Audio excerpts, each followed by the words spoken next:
आज की कहानी है सुशांत की एक्स गर्लफ्रेंड बनी उसी के बॉस की पत्नी। सुशांत, आपकी चाय रखी है, नाश्ते में क्या बना दूं आपके लिए? सलोनी ने अपने पति सुशांत से कहा।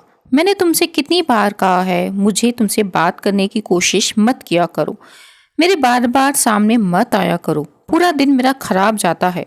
मेरे खाने पीने का इंतजाम माँ या शांताबाई कर देगी, सुशांत ने गुस्से में कहा। सलोनी तुम्हारी पत्नी है, यह सच है, चाहे तुम मानो या ना मानो। कोई अपनी पत्नी से भला ऐसे बात करता है? सुशांत की माँ जया सुशांत को बोली। माँ, मैंने इसे अपनी पत्नी नहीं मानता। मेरे मना करने पर भी इमोशनली ब्लैकमेल करके आप लोगों ने जबरदस्ती मेरी शादी करवाई थी। यह लड़की मुझे जरा भी पसंद नहीं है। कहाँ चौदहवीं का चांद लाने का मैं सपना देखता था और कहाँ आपने अमावस की रात ले आई हो। सुशांत की माँ बोली, बोलने से पहले कुछ सोच लिया करो कि तुम क्या बोले जा रहे हो। ऐसा भला कोई बोलता है? बचपन में तो खूब दोस्ती थी तुम्हारी इससे, रोज इसके घर आना जाना, खाना पीना, उठना बैठना, क्योंकि तब उसके रंग रूप से ज्यादा तुम्हें इसका व्यवहार अच्छा लगता था, इसलिए तुम इसके घर जाते थे। जया जी सुशांत से बोली। इस लड़की से दोस्ती तक ठीक है, लेकिन प्यार और शादी का तो मैंने सपने में भी नहीं सोचा था। अब आप अपनी बहू के साथ अपना समय बिताओ, मैं चलता हूँ ऑफिस। कम से कम 8 घंटे तो मुझे सुकून मिलेगा और लंच भी मैं बाहर कर दूंगा। सुशांत गुस्से से इतना बोलकर वहां से चला गया। जया जी और उनके पति आलोक जी इलाहाबाद के रहने वाले थे। सलोनी का परिवार 20 साल से उनका पड़ोसी था। वे एक दूसरे के पड़ोसी से ज्यादा पारिवारिक सदस्य बन गए थे। सलोनी कदकाठी सुडौल थी और नए नक्श भी बहुत अच्छे थे, बस रंग में थोड़ी सी कमी थी। वह पहली नजर में किसी का प्यार नहीं हो सकती थी। सलोनी सुशांत की लेकिन अच्छी दोस्त थी। सुशांत ने उसे एक अच्छे दोस्त के नजरिए से ही हमेशा देखा था। गर्लफ्रेंड या पत्नी बनाने का तो उसने सोचा ही नहीं था। 12वीं के बाद सुशांत इंजीनियरिंग की पढ़ाई करने बेंगलुरु चला गया। साल में वह 1-2 बार जरूर आता। कॉलेज में सुशांत की मुलाकात एक दिशी नामक लड़की से होती है जो बला की खूबसूरत होती है। उसे एक बार कोई देखे तो देखता ही रह जाए। सुशांत भी पहली नजर में दिल हार बैठा। सुशांत ने कॉलेज खत्म होने पर दिशी से अपने दिल की बात कही और शादी के लिए निवेदन भी किया, लेकिन दिशी ने इनकार कर दिया क्योंकि उसकी शादी उसके माता पिता ने कहीं और तय कर दी थी। सुशांत दिशी को भुला नहीं पाया। वह नहीं जानता कि केवल आकर्षण है या फिर प्यार। इधर इलाहाबाद में सलोनी के पिता को कैंसर हो जाता है और बीमारी का पता तब चला जब कैंसर अपने आखिरी चरण में था। उनके बचने की संभावना न के बराबर थी। अस्पताल में पड़े उन्हें बस अपनी बेटी की चिंता सताती रही। सुशांत के माता पिता ने उन्हें आश्वासन दिया कि वह सलोनी को अपने घर की बहू जरूर बनाएंगे, वो उनकी चिंता न करें, क्योंकि सलोनी भी संस्कारी, गुणी और सुशांत की अच्छी दोस्त थी। ऐसा सोचकर माँ बाप ने फैसला ले लिया। आश्वासन पाकर सलोनी के पिता चिंता मुक्त होकर स्वर्ग सिधार गए। लेकिन कुछ समय बाद सुशांत को बेंगलुरु में नौकरी मिल गई। नौकरी मिलते ही सुशांत के माता पिता ने उसके सामने सलोनी से शादी रखने का प्रस्ताव रखा, जो कि सुशांत ने खारिज कर लिया। उस सलोनी से मेरा क्या मेल, कम से कम मेरे और उसके रंग के बारे में तो सोचा होता। मुझे खूबसूरत पत्नी की चाह है। किसी तरह सुशांत के माता पिता ने फिर भी उसे सलोनी से शादी करने को राजी कर दिया। सुशांत अपने माता पिता को बहुत मानता था, इसलिए उनकी बात का विरोध न कर सका, पर सलोनी को वह दिल से अपना भी न सका। शादी के बाद सलोनी सुशांत के साथ बेंगलुरु आ गई। कुछ ही दिनों में उनकी गृहस्थी को देखने जया जी भी आ गईं, लेकिन यहाँ आकर उन्होंने देखा कि बेटे ने सलोनी को पत्नी का दर्जा अभी तक दिया ही नहीं है और बात बात पर उसे अपमानित करता रहता है। जया जी सुशांत को समझाने की बहुत कोशिश करती हैं। एक दिन जया जी बोली, बेटा पूरे 3 महीने हो गए मुझे यहाँ आए हुए, तेरे पापा रोज फोन पर शिकायतों का पिटारा लेकर बैठे हैं। कहते हैं कि कब आ रही हो, क्योंकि मेरे बगैर उनकी दिनचर्या अस्त व्यस्त हो गई है और तेरी बहन भाविका भी माँ बनने वाली है, तो उसे मेरी जरूरत है। पहला बच्चा तो मायके में ही होता है, इसलिए बेटा मेरा इलाहाबाद का टिकट करवा दे और मेरी बात समझ। सलोनी जैसे गुणी और संस्कारी लड़की चिराग लेकर भी ढूंढने से तुझे नहीं मिलेगी। उसके साथ सहज व्यवहार कर, यूं कटा न रहे। हफ्ते भर बाद माँ चली गई। सुशांत ज्यादातर समय ऑफिस में ही बिताने लगा। सुशांत को मानसिक झटका और अधिक तब लगा जब उसे यह पता चला कि उसके बॉस जतिन की पत्नी कोई और नहीं बल्कि उसका आकर्षण दिशी थी।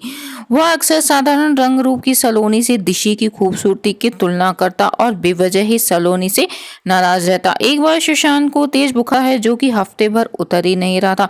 डॉक्टर को दिखाने के बाद पता चला कि सुशांत को टाइफाइड हो गया है। सलोनी ने दिन रात पति की सेवा की, ऐसा लगा था जैसे उसका एकमात्र उद्देश्य हो संतुलित खाना, वक्त पर काढ़ा, डॉक्टर की दी हुई दवाई सही समय पर सुशांत को देना और फुल टाइम नर्स बनकर ही रह गई थी। उसकी सेवा में सुशांत जल्दी से ठीक हो जाता है। सलोनी समय काटने और आमदनी के उद्देश्य से छोटे बच्चों को फिर ट्यूशन पढ़ाने लगी। समय ने एक बार फिर करवट बदली और सुशांत का एक्सीडेंट हो जाता है। डॉक्टर ने 4 महीने के लिए पैरों में प्लास्टर लगा दिया। बार बार ऑफिस से छुट्टी लेने और अपना काम सही से न करने के कारण सुशांत को नौकरी से निकाल दिया जाता है।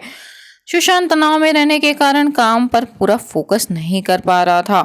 इस बीच सलोनी ट्यूशन की आमदनी और घरेलू बचत से ही घर चला रही थी और पति को सहारा भी दे रही थी। सुशांत के पिता भी बेटे का हाल देखकर हफ्ते भर रुक कर चले जाते।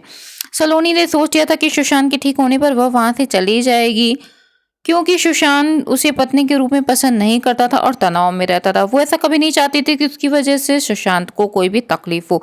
सुशांत की तबीयत देखने उसकी ऑफिस एक कलिंग रोहन आता है। अब कैसे हो सुशांत? रोहन ने पूछा। पहले से बेहतर हूँ, अगले हफ्ते प्लास्टर निकल जाएगा, फिर दूसरी नौकरी की मैं तलाश करूंगा। और बता ऑफिस में क्या चल रहा है? सुशांत ने पूछा। अरे अपने बॉस जतिन जी का उनकी पत्नी दिशी से तलाक होने वाला है, रोहन ने बोला। अरे यह क्या कह रहे हो? सर की वाइफ तो बहुत खूबसूरत है, बहुत अच्छी है, भला उनसे क्यों तलाक लेना चाहेगा और वो क्यों ले रहा है बॉस जी? सुशांत ने कहा। अरे एक सफल शादी के लिए सिर्फ खूबसूरती सब कुछ नहीं होती, घर व रिश्ते संभालने की कला भी होनी चाहिए, जो दिशी में नहीं थी।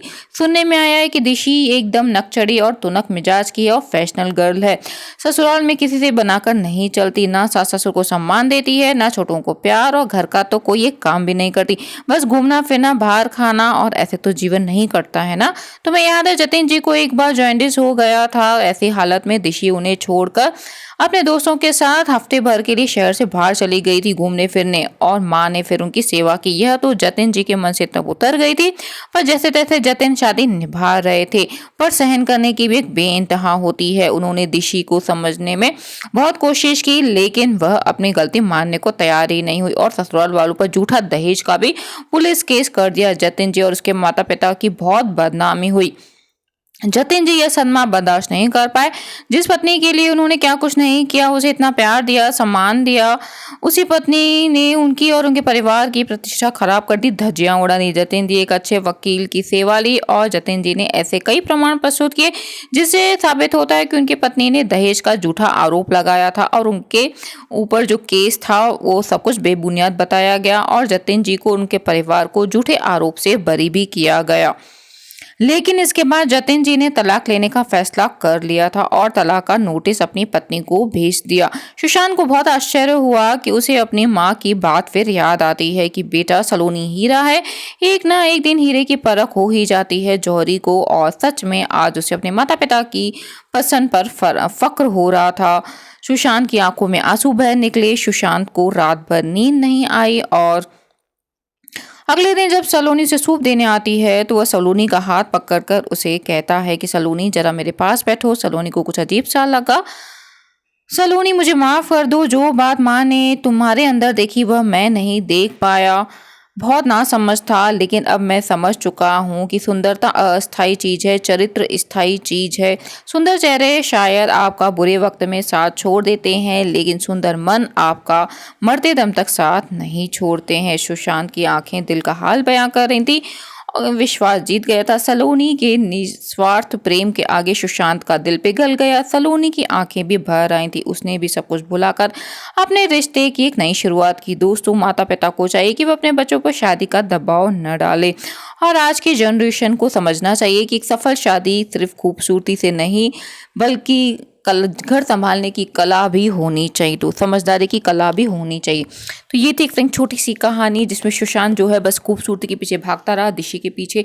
जब उसे दिशी का सच पता चला तो वह अपनी फिर पत्नी सलोनी को वही उसने मान और पत्नी का दर्जा दिया। बस सलोनी को उसमें पता चला कि वो खूबसूरत नहीं है, लेकिन फिर भी पहले उसे कटा कटा रहता था, लेकिन उसे जब ये बात समझ आ गई कि खूबसूरती ही सब कुछ नहीं होती है, व्यवहार होता है, चरित्र होता है, तो इस वजह से फिर वो सलोनी का अच्छा पति बन के रहा। तो ये थी छोटी सी कहानी, सुशांत की एक्स गर्लफ्रेंड बनी उसके बॉस की पत्नी।